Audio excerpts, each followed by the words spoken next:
सभी का स्वागत है।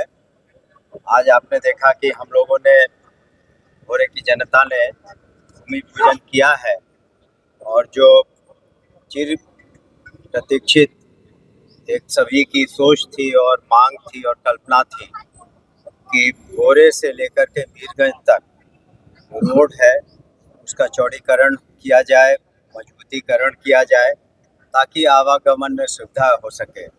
पॉपुलेशन बढ़ा है, ट्रैफिक बढ़ा है और रोड एक्सीडेंट्स भी, रोड जो पतला है उसके कारण समय समय पर होते रहे। तो हम माननीय मुख्यमंत्री श्री नीतीश कुमार जी को निश्चित रूप से भोरे की जनता की ओर से और अपनी ओर से बहुत बहुत धन्यवाद देना चाहेंगे और अपना आभार प्रकट करना चाहेंगे कि उन्होंने करीब 107 करोड़ से 113 करोड़ का एस्टिमेट था।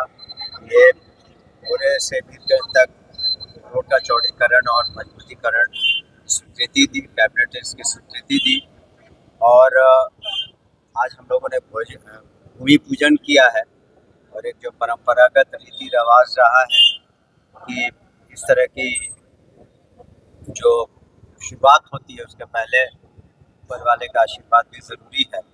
और हम उम्मीद करते हैं कि ये जो रोड का लंबाई करीब 29 किलोमीटर है, उससे कुछ ज़्यादा है और 24 महीने का इसमें समय दिया गया है। इसमें बहुत सारे काम है, पोल्स वगैरह को हटाना है, वृक्ष जो कटेंगे उनके जगह नए वृक्षों को लगाना पड़ेगा। तो कुल मिलाकर यहाँ से पटना जाने के लिए, सिवान जाने के लिए, मोतिहारी जाने के लिए, छपरा जाने के लिए बहुत सहूलियत होगी। और हम लोगों ने शुरुआत भी की थी 2 बसों की, सरकारी बसों की, जो कटिया भोरे होते हुए पटना जाती है और बगरा विजयपुर मुसहरी भोरे होते हुए वो भी मीरगंज होते हुए पटना जाती है। तो यहाँ के लोगों को भी पटना जाने के लिए अब कुछ कम समय लगेगा, यात्रा सुगम होगी और उम्मीद करते हैं मनोज जी जो इस कार्य को पूरा करेंगे, अनुभवी हैं और उन्होंने अच्छे अच्छे काम भी पूर्ण किए और यहाँ भी अच्छे तरीके से अपने कार्यों का संपादन करेंगे। और पुनः हम आप सभी मीडिया कर्मी को भी धन्यवाद देते हैं कि आपने आकर इस भूमि पूजन को और कवर किया। और हम लोगों के क्षेत्र में, पूरे विधानसभा क्षेत्र में, जैसा कि आप सभी जानते हैं, माननीय मुख्यमंत्री जी स्वयं आए थे और 1 लाख लीटर सुधा डेयरी प्लांट का भी उन्होंने यहाँ पर शिलान्यास किया। उसमें भी अब बाउंड्री वॉल का काम लग गया था, 10 एकड़ बन रहा है करीब 70 करोड़ की लागत से। और बगल में उसके 10 एकड़ में जो सब ग्रिड पावर स्टेशन है 128 करोड़, वो करीब 60% काम पूरा हो गया।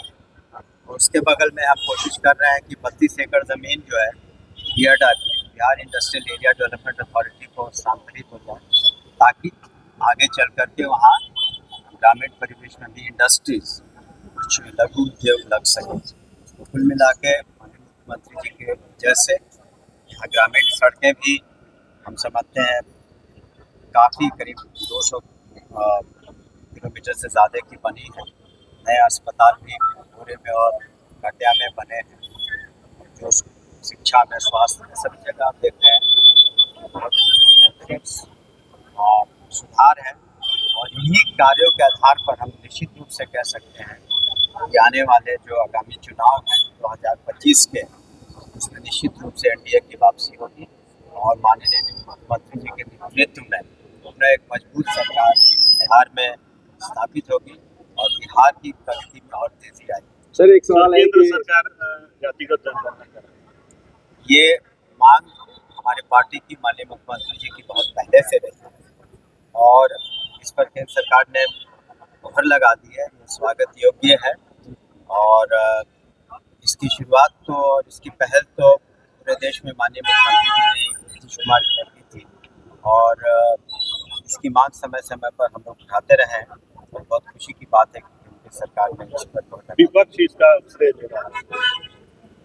तो कागज भी बोलते हैं और आप भी जानते हैं मीडिया के कर्मी, जब कोई काम हो जाता है तब श्रेय लेने के लोगों की होड़ लगी रहती है। लेकिन वास्तविकता यही है कि माननीय मुख्यमंत्री नीतीश कुमार जी के नेतृत्व में ये मांग उठी थी और उन्हीं के नेतृत्व में असेंबली में भी ये कैबिनेट में असेंबली में से पारित किया गया था। सर हुसेपुर भाया लामी चौक जो रोड है काफी जर्जर स्थिति में है, इसे को लेके क्या करना?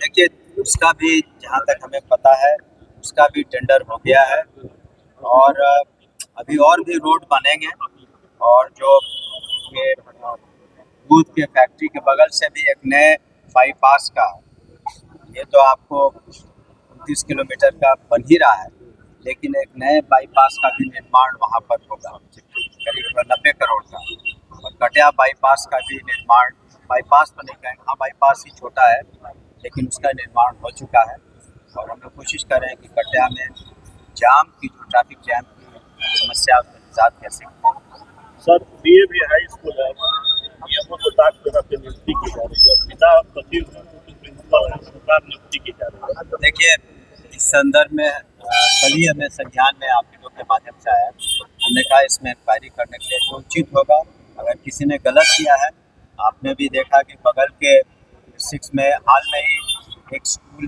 में प्रिंसिपल ने अपने छात्रों के साथ गलत व्यवहार किया था, उसको निलंबित किया गया, टीचर ने भी गलत व्यवहार किया, उसे निलंबित किया गया। देवी स्कूल के मामले में भी